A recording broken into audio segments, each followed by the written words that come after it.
Good morning, students. Today we will discuss a new topic. Topic is the apply Biot-Savart law to find the magnetic field due to the circular current carrying loop at the point on the axis of the loop. इस बार हमें क्या करना है यहाँ पर कि magnetic field find out करना है किसी सर्कुलर करंट कैरिंग लूप के लिए, लेकिन कहाँ पर?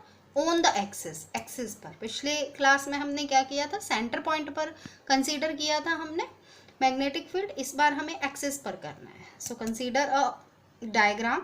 This is the circular loop with the radius r. ये रेडियस आर है इस सर्कुलर लूप की, और इस रेडियस आर में flow the current I current हमारा फ्लो हो रहा है।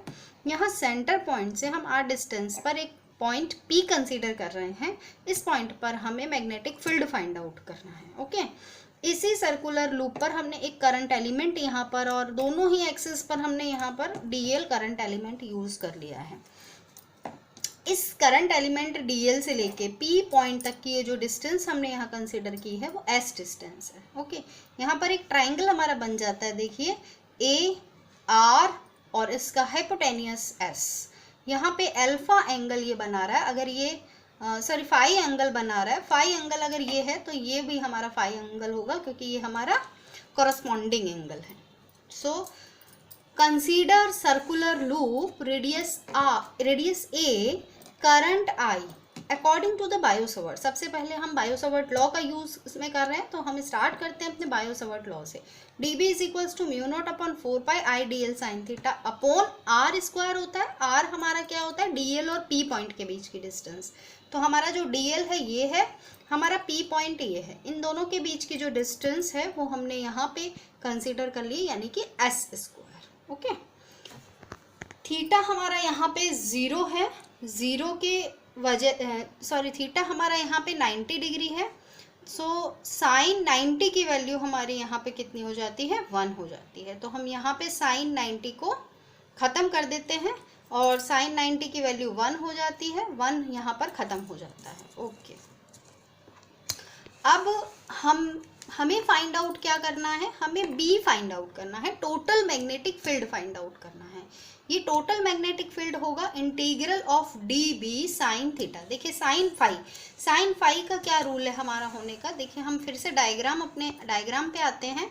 हम यहाँ पर इस पॉइंट पर मैग्नेटिक फील्ड फाइंड आउट कर रहे हैं। हमारा मैग्नेटिक फील्ड यहाँ से इस डायरेक्शन पे जा रहा है, देखिए DB, और इसी तरीके से इस DL से भी इस DB पर जा रहा है। तो ये जो DB है हमारा दोनों ही डायरेक्शन में, ये DB हमारा डायगोनल होने के कारण क्या होगा? इसके हमें कंपोनेंट्स बनाने पड़ेंगे। तो अगर हम इस DB को लें तो एक साइन कंपोनेंट यानी कि DB साइन फाई, और एक कॉस कंपोनेंट यानी DB कॉस फाई।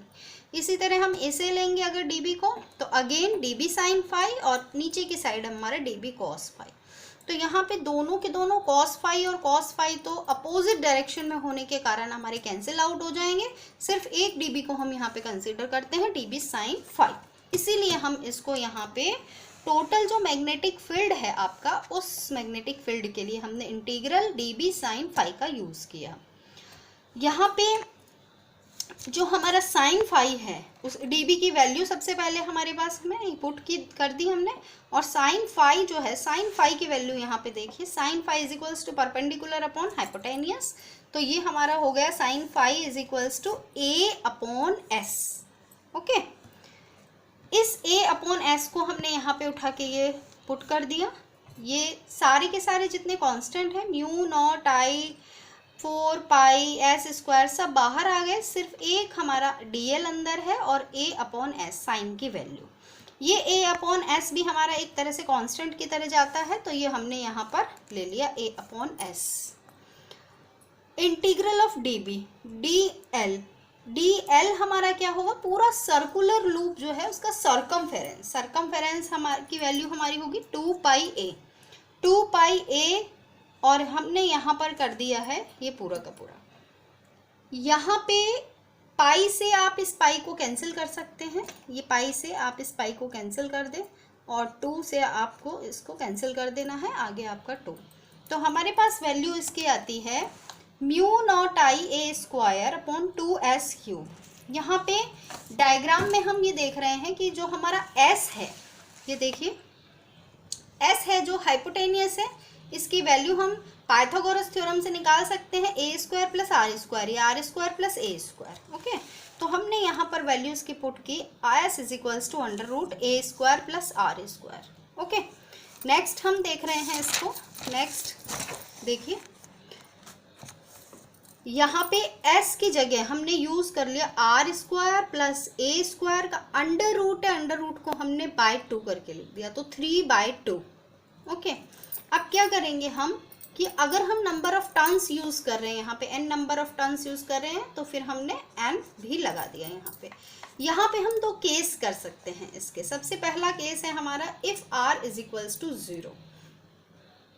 अगर r हमारा 0 हुआ तो देखिए जब r हमारा 0 हो जाएगा तो यहाँ से खत्म हो जाएगा, सिर्फ a स्क्वायर बचेगा, तो a स्क्वायर की पावर 3/2। इस 2 को आप इस 2 से कैंसिल कर दें तो a क्यूब बच गया। ये a क्यूब हमारा ऊपर a स्क्वायर, तो आप इस स्क्वायर को इस स्क्वायर से कैंसिल कर दें, सिर्फ एक a नीचे बचेगा। तो हमारा फॉर्मूला आ जाता है यहाँ पर b is equals to mu naught I upon 2a। ये हमारा एक फॉर्मूला आ जाता है इसके लिए जब r हमारा 0 हो तब। सेकंड केस में हम यहाँ पे लेते हैं अगर r हमारा ग्रेटर देन a है, मतलब a बहुत छोटा है, बहुत छोटा है तो हम उसको नेग्लेक्ट कर सकते हैं और r की जगह भी, इस r की जगह भी हम a को पुट करेंगे। तो देखिए हमने a स्क्वायर पुट कर दिया, a square plus a square यानी कि 2a स्क्वायर का 3/2। यहाँ पे 2 और 2 के पावर में भी 3/2 है और a स्क्वायर के पावर में भी 3/2 है, तो दोनों के लिए यहाँ पर 2 के लिए भी 3/2, a स्क्वायर के लिए भी 3/2। इस 2 से आप 2 को कैंसिल कर सकते हैं यहाँ पे, तो म्यू नॉट आई 2 की पावर 3/2 और a स्क्वायर की पावर भी 3/2, 2 से 2 हमने यहाँ पे कैंसिल कर दिया है। तो देखिए हमारे पास ये 2 की पावर 1 है, यहाँ पे 1 प्लस 3/2, तो यहाँ पे हमने दो पावर जो है हमारी बेस अगर सेम हो तो पावर ऐड हो जाती है, तो 1 प्लस 3/2 a की पावर 3। ये हमारे 2 से 2 कैंसिल होने के कारण यहाँ पे हम एलसीएम लेके अपनी पावर कैलकुलेट करेंगे तो 2 की पावर 5/2a, तो b हमारा यहाँ पे आ जाता है म्यू नॉट आई अपॉन 2 की power 5, b is equals to mu naught I upon 2 की power 5/2 into a। Okay, thank you.